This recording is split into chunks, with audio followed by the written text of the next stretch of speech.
Hi everyone, and welcome to this week's episode of First Thoughts with your co-host Richard. Alongside me we have Josh and Jensen.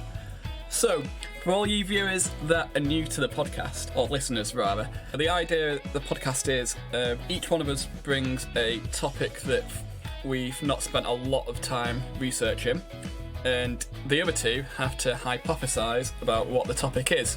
So, you'll find out more about how it works as we go into it, and you'll get down to the nitty gritties, and we want to leave that a little bit as a surprise because no one knows what's going to come up. So guys, how you all been doing? All right, mate. Yeah, I've got my pint pot of tea in my Spider-Man mug, and I'm ready for business. I'm ready to go. I think that mug means business. It's a business mug. Yeah, I'm good.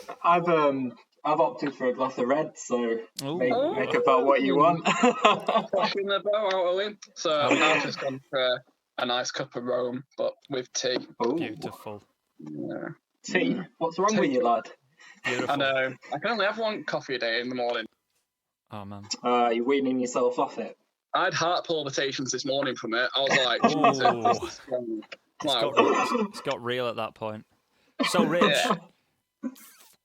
what's your topic? Mate, I'm so hyped for this. I'm so hyped. So, the first topic, I'll just get it up, it is known, so we're going to be looking at what is a Jenny-Hani-what. Jenny-Hani-what? Jenny-Hani-what? A Jenny-Hani-what. So why do I know? Why does that sound familiar? Because you're called Jensen, or we call you Jenny. No, I'm like somewhere Jenny-Hani-what is filed away in something, or I'm talking tripe. You know what? Like, I was so anxious for this. I know, yeah. So I knew I wasn't going to have the slightest idea what Richard was on about. I'm absolutely blind. It's right. A bomb on us. So, right now, he said, what is a? Now, that says to me, it's not a person. Nice. Okay. We'll take that as a start. Yeah. Is it army related, Richard? Because no, it's not army. It's not. It's not army related. What I will say, right, it's surrounded by a lot of myth, but it is a physical thing. Is it like the Holy Grail or something like that? Is it another name for the Holy Grail? Is it like Hanibu? Is it that thing? Oh, no, it's not like Hanibu. No, never mind. Sorry. Can you repeat the second word? So it's a Jenny... Haniver. So it's Haniver. H-A-N-I-V-E-R. We're going to Haniver. We know what we're called. Haniver. Right. Ooh. It sounds Eastern European, possibly. But I'm wildly speculating. Why do I yet again automatically go, is it some kind of weapon? Yet again, I'm thinking, is this some kind of... That's a default. Definitely not a weapon. It's not a weapon. It's not a weapon. Right. No. Yeah, I don't know why my default is it a weapon? So, what a clue. Don't you first hint? Go on, first hint. I would love one, mate, because I'm in the dark at the moment. Jenny-Hani-what have been created to look like devils, angels, and dragons. Wait. And some writers suggested the sea monk may have been a Jenny-Hani-what. Is it like a gargoyle? Yeah, like a guardian statue. Yeah, that'd be on like tombstones or churches or something like that. No, I wouldn't say churches, but it is similar. Like, does it have some sort of role in superstitious belief then? Like, you know, it's like a ward or a protector of some sort. It's surrounded by superstition, like spiritual. Right. So they go. They go back. They are old. Like, are we going back like 500 years? Or are we going back like 3,000 years? The first writing of one was in 1558. Oh, okay. Ouch. It appeared in, I hope I say this right, Conrad Gesner's Historia Annal Millennium volume. Wow. I want to know where Richard's dragged this up from. This is awesome. What have you, this is brilliant. been reading? This is excellent. But the clues are devils, angels, and dragons. Oh man! And it was suggested the sea monk may have been a Jenny-Hani-what. The sea monk. The legendary sea monk. I feel like this should be my territory, but I kind of have no idea. See, I thought Jensen might have known this. I was like, I know. Jensen might know this. That's why, like, this my is first really thought is it some kind of like guardian spirit, or well, it depends why they've been made to look like that. Because I know, like, some cultures make things. It's been modified in a way. Right. Was I close with like kind of graveyards and burials, or some sort of afterlife kind of protection maybe? Yeah, but then take that and then put it to like a village on the coast or something. Oh, is it like are they like? Is it on lighthouses? Is it like one of the what are they called? You're getting closer. So think for an actual job, and then the people associated with that certain job. Do they mark Is it on a mast of a ship? Is it on a mast of a ship or something like that? We're getting a lot closer. Oh, right. So like the bow of a ship. It's not what I was thinking. I was thinking about like ley lines and boundary lines. Like, are they there as like principalities? Like Shadim, which are like territorial demons and entities. But no, they're not that. No. Okay. Yeah. Mate, you've set us off. Josh getting a lot closer now. Are they supposed to be like lookouts, or? So it's like a decorative art piece, okay. But they have spiritual meaning. Oh, like a totem, kind of like a totem pole style thing. Yeah, kind of. What are they made of? Are they made out of wood or stone? They're a carcass. They're a carcass. Wait, are made out of a dead thing? What? Like a human dead thing or an animal dead thing? No, it's not human. It's not human. Like a flipping this cockatrice. is really like a patched together animal. Wow. This is dark. Patched together. They take it from a whole being, and then they turn it into an art piece. Jenny-Hani-what. Flipping it. Yeah. You've educated me tonight, man. Really have. Oh yeah.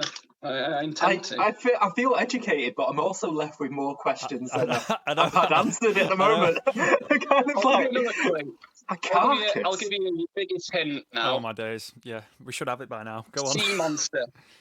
What, like Leviathan? Sea monster. Leviathan, Cthulhu, Kraken. The Kraken. Kraken. When we're talking carcasses, are we talking like some sort of sea creature carcass then? Yeah. Maybe like an octopus or the sea a creature shark carcass is used to turn it into a Jenny-Hani-what. to make it into a Jenny-Hani-what. And then like us humans we've done a process to turn it into a piece of art. So can I just kind of clarify its purpose again?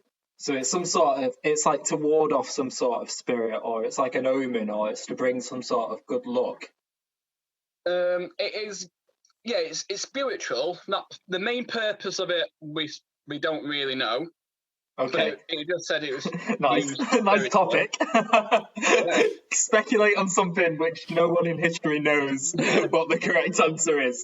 No, but they were decorative for like the villagers or okay. To do with the sea and that. So that is weird and cool. I'm gonna have to like part of serious festivals Googling. Or just like general day-to-day decorative carcasses. Yeah. Just your everyday sea monster carcass patched together demon thing. Which every sea town should have. Just get it in your tackle shop. Yeah, so I like it. I think I need to know what it actually is now, because I don't think I'm going to get any further. Similar to like a wind chime. Okay. A carcass or like what? Blowing in the wind? I don't. Possible. I don't. They don't say whereabouts in the house they were. They just. Or do you mean like dream catchers or something like that? Maybe. Could be. Yeah. Could be. They just. So it's like a piece of art, basically. I like how you're like it could be. Like, yeah. This is your topic, and you're supposed to. You're supposed to know what it is. But yeah, no, you're getting there. So we're getting there. I thought we were there. you are pretty much there. Right. I'm ready for the answer, and I think ready for the answer. School me, Richard. So a Jenny-Hani-what is the carcass of a ray or skate that has been modified by hand, then dried, resulting in a mummified specimen intended to resemble a fanciful fictional creature such as a demon or a dragon. Right. Wow. So that's pretty cool, sailors would catch them on the sea from the voyages or the journeys, and then they'd dried it out and then turn it into. Do you want me to show you a picture? Have you got one? Because I'm fascinated. I have one, yeah. I'm just gotta get it to load.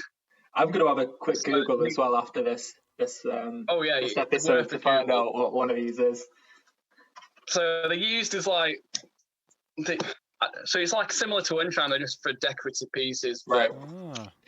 So where were they typically with mermaids as well? It's like people.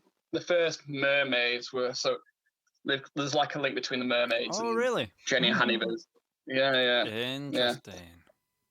Where were they typically placed? Like, were they placed in the centre of a town, like in the courtyard or something like that?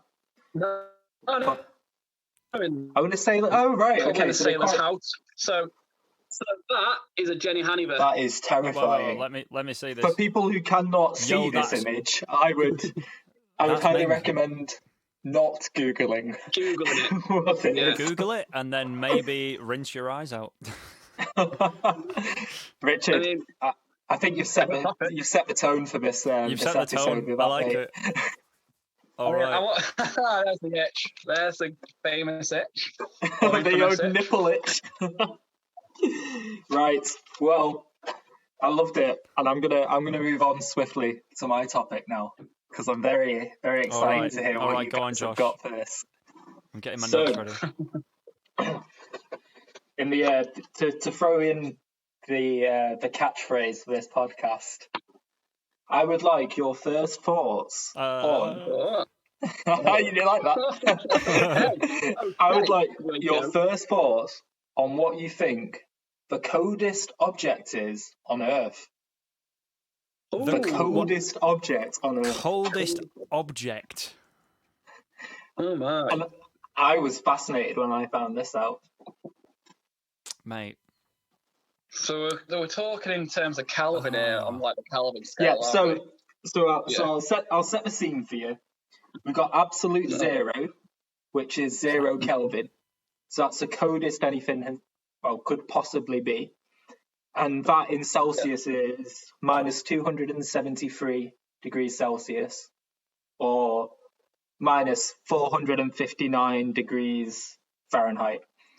So absolute. So it's the closest thing ever recorded to be near absolute zero or zero Kelvin. So I feel like this is they must have made this in a lab, surely. Like they've made the roundest sphere in the world, and it's like in a lab somewhere. It's like this golden ball, right?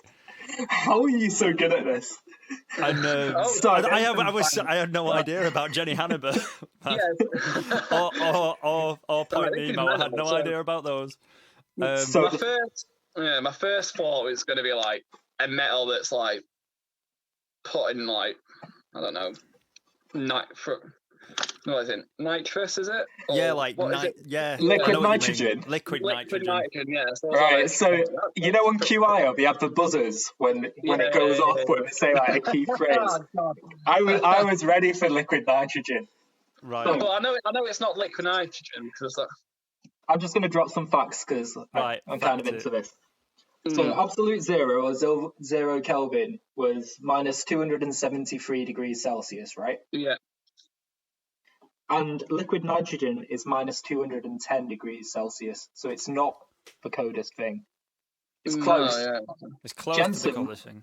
Jensen was like getting there. Like it is lab. It's lab engineered. Yeah. It's not a naturally occurring. Although, absolute zero is something which occurs naturally, but it's not been observed on Earth. But the thing observed on Earth was like manufactured in a lab.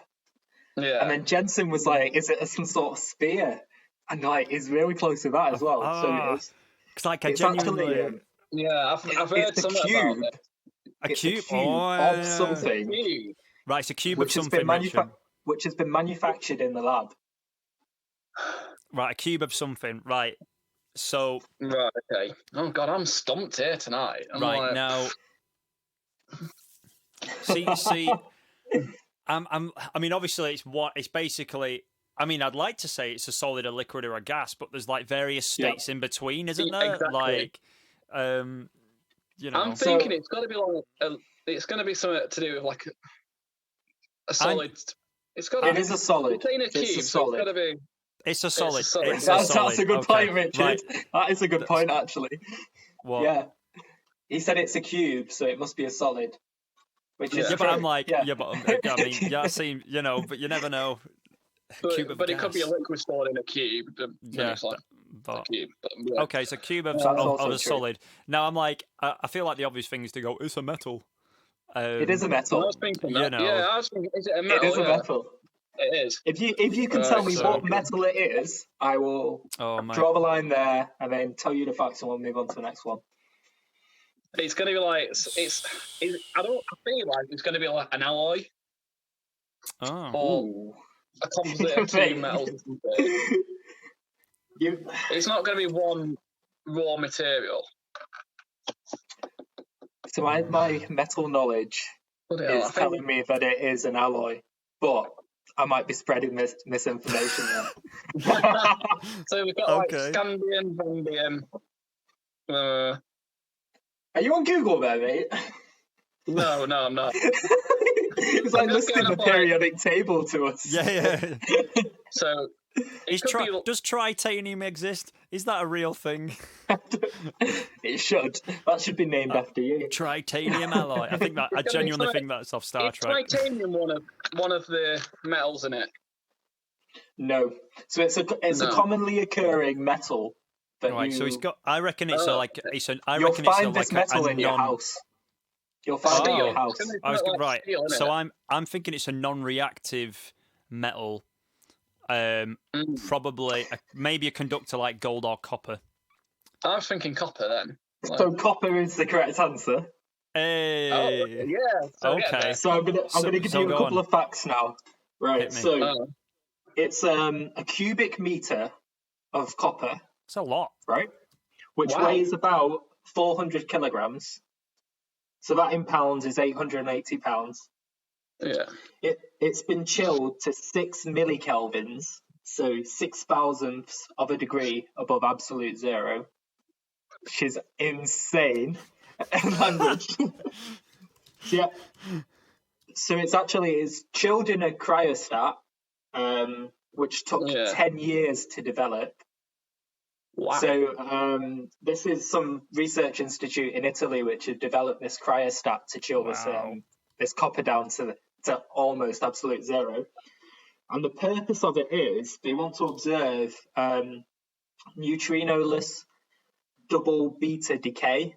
So you know how you have antimatter, and when it turns into matter, they basically want to capture that. And to do that, they need temperatures around 10 millikelvins. So, it's not a naturally occurring thing, but I thought it was fascinating when I found that out. And Jensen, like the first thing he said was like spot on. Genuinely, like, so I just had a flat, like, as soon as you mentioned it, for some reason I just had this image flash into my mind of the most sphere they've ever made. It's like a golden ball, and that just jumped. From, like, lab sphere, and then Jensen beat me to it. Oh mate, well it's just the wavelength. Yeah, exactly. Okay, my answer. Right. It's my turn. So very intrigued to know what right, Jensen's okay. going. I want your first thoughts on Nice. Vimana. Vimana. Would you like the spelling? Yeah, please. Go on. It's probably not going to help in any way. But Vimana. Yep. A-N-A. Plural is Vimanas, Right. believe it or not. So before you said it had a plural form, I was thinking of nirvana. It's like some sort of mental or spiritual state. Okay. And Jensen's a spiritual being. So my first thought on this one is I was actually thinking like, is it a fruit or a seed? Or it sounds like banana, doesn't it? I can tell you it is nothing to do with fruit. I can tell you that. Right, so Josh, now you were talking about spiritual things. Now, this is related. How do I do this without giving it completely, giving the whole thing away? Not that you'll ever have heard of this. So it's something that it does have a connection to something spiritual, particularly a particular religion and its mythology. So is it some sort of omen, maybe? Not an omen, no. Is it an entity, like a god or a deity? It's not a entity, no. However, it is thought that it may have been used by entities and or people. Oh, okay. As a means of like communication, maybe? I'm thinking like a very... A set of rules? No. I was thinking of like a Ouija board, like a means of communicating with spirits or something like that. Yeah. No Ouija going on. No Ouija. Is it something similar to like an altar or artifacts? No, it's not an altar. Okay. I'm afraid. No, okay. So, was it? Can you give us a hint with regards? Go on, Richard. You speak. I was thinking, is it like a place, something similar to like a place of worship, or where people in this religion or the religion it's associated to go to pray? Not from what I've seen. No. Okay. It's not like there isn't a great deal of information on these things because they do actually. It's actually more grounded in the mythology and their ancient science. Okay. So can I ask? So we're talking about one of the ancient religions, then. We're talking about ancient religion stuff. Yeah. Yes. Yeah. Fair. Are we talking kind of like South American, so like Mayan era, Incas, Aztecs? No, we're not in that area. No. However, there's one main religion this is linked to. However, it is also these Vimana have also been linked to possibly Atlantis and the okay. So Vimana and Vimanans are Vimanas, yeah. Vimanas. Are they? Vimanas would just be more than one. Is that so? It's not the religion itself; it's part of the religion. Yeah, it's used by deities, possibly, and people. Yeah, and people practicing the religion itself. And it's not like a holy text, or like Richard was saying, like it's not a holy text. You will find it in their holy texts, but it is not a holy text. Is it like something to do similar to like a trident, or like Christianity? They have the symbol of the cross. Is it used in that context? No, it's not necessarily a religious symbol in that sense. I am absolutely baffled, but also very intrigued by this. I'm intrigued. I want to know. Right, I'll throw you something out there. So there is a piece of technology that we do experiment with, and these Vimana were thought to have been, in their text, were powered by mercury vortex engines. Right, so I'm thinking of like alchemy or something in relation to alchemy. Well, that's my kind of thing, isn't it? So. And then I watched this documentary on Netflix about the pyramids and how they were constructed to channel like this whole spiritual energy, which actually was used to power Egypt. And I saw something that's really good. I saw something about that. Sorry, go on. I need to watch this, by the way. It's definitely worth a watch. I can't remember what it was called, but it was one of those bizarre Netflix because they had like these giant Baghdad batteries in the basement of the pyramid, basically, didn't they? Yeah. They were powerhouses. They'd absorb all of this naturally occurring energy, and it was used to power Egypt. So I mean, we could go so off a tangent about that. Yeah, I'm not going. So that's Vimana. the topic in itself, isn't it? So that is. So right, Vimana. Right, okay. What do you have any clues? So is that like an equivalent? Is it some sort of power source, like you were mentioning, like spiritual energy? No, it would be powered by a Mercury vortex engine. There's also some other ideas of what they may have been powered by, but mainly these Mercury vortex engines. What was the purpose of this object? We know mercury's poisonous, so it can't be. So, well, a Mercury vortex engine, in theory, allows things to levitate. Oh, okay. I am fascinated by this. I wish I knew more because I'm totally in the dark right now. Okay. Right. I don't think I'm going to get anywhere with this. Okay. Can we summarize what we've got, Richard? Do you want to summarise for us what we think it is? My last thing, I think it is. Could it be to do with the mind? Richard always summarises something we've never discussed before. I know, but I'm like, I just want to put that out there. But I mean, that's like, no, it's all right. Like, no, so right. Do you want me to spit out some of the information that I've given you? So Vimana, they are something powered by a Mercury vortex engine. Yeah. And they're written about in one of the main ancient religions, still practiced today, by the way, which is in their sacred texts. And these Vimana are also thought to be linked with Atlantis in some way. And obviously, the idea of like a Mercury vortex engine, we're talking about kind of lost technology, maybe. Yeah. In that ballpark. I'm fascinated by things like that. Kind of. So it's kind of like, did they exist? Didn't they exist? It is very mythology kind of based stuff, but it's linked with a lot of this sort of what do you call it? Energy that never runs out. I've forgotten what it's called now.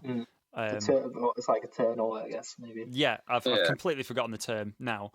But it's linked to that kind of stuff. So right, would you like to know, boys, or do you want a bit more of a stab at it? I don't think we're going to get there. I've got it's powered by a Mercury vortex engine. It's associated with Atlantis, and it's to do with one certain religion. I'm like, there's quite a few ancient religions. I'm like, there is. So narrow it down. So the Vimana are written about. It's attached mainly to Hinduism, and they were ancient flying machines.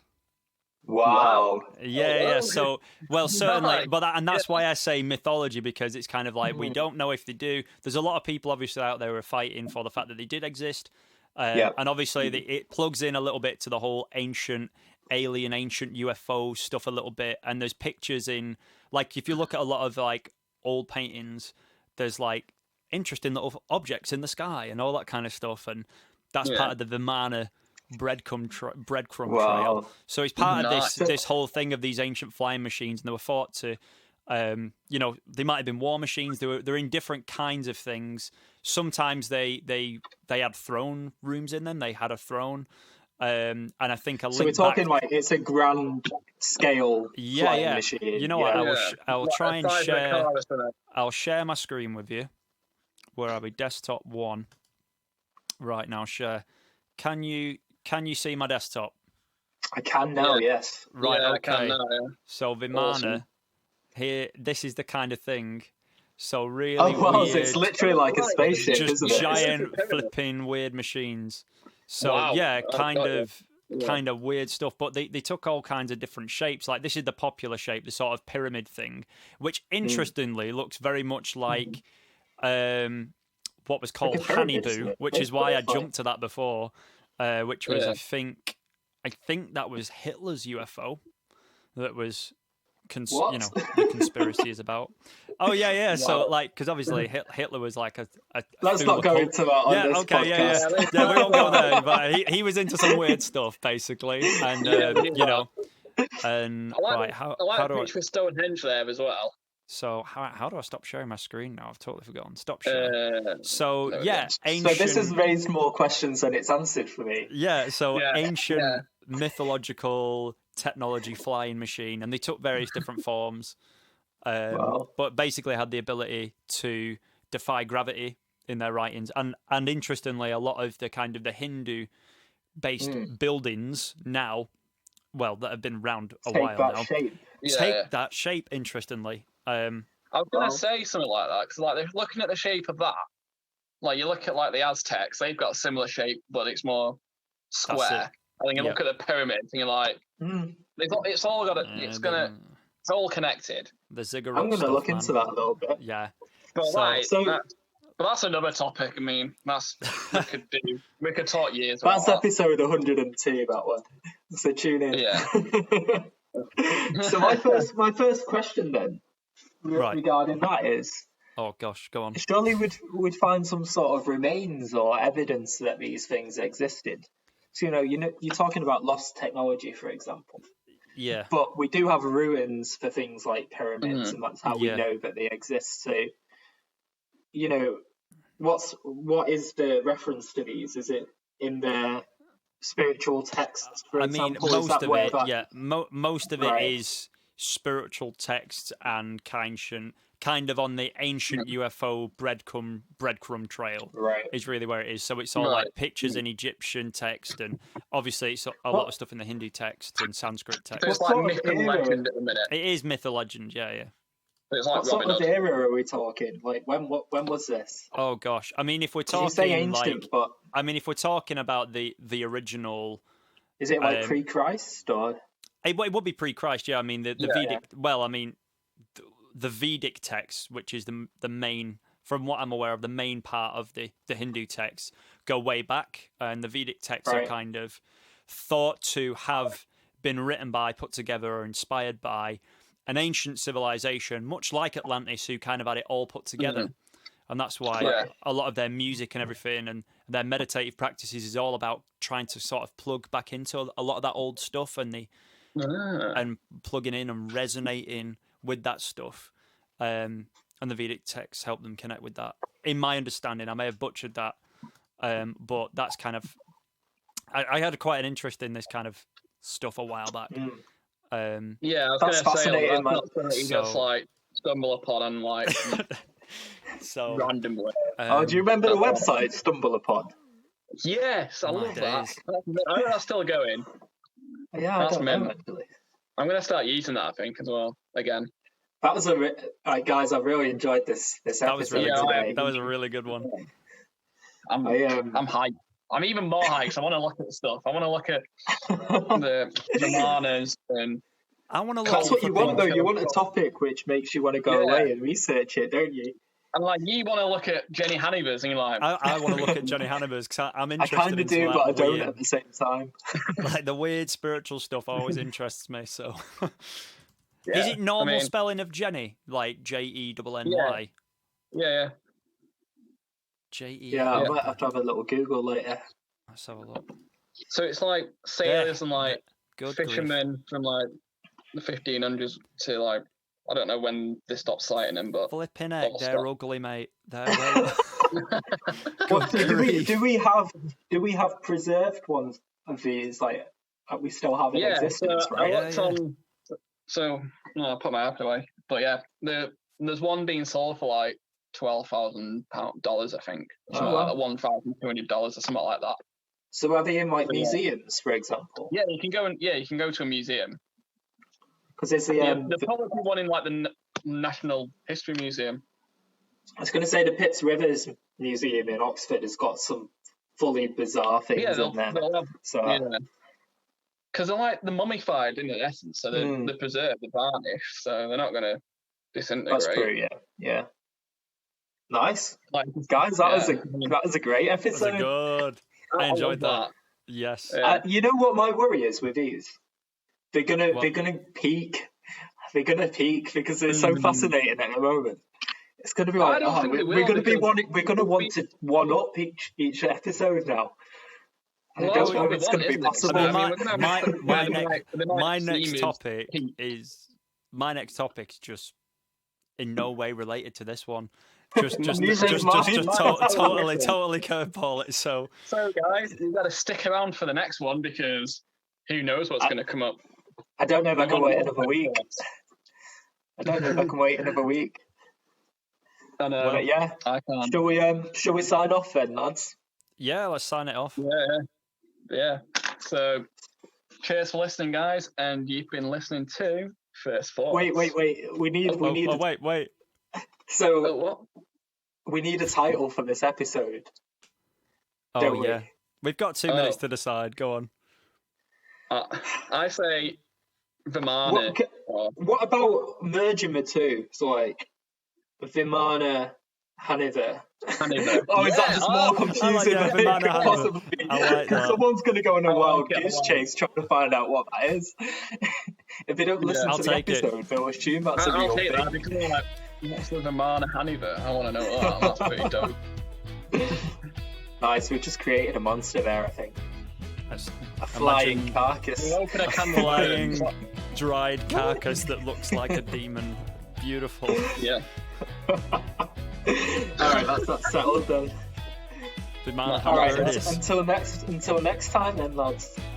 Yeah, until next time. See you in the next episode of First Thoughts. See ya. See ya.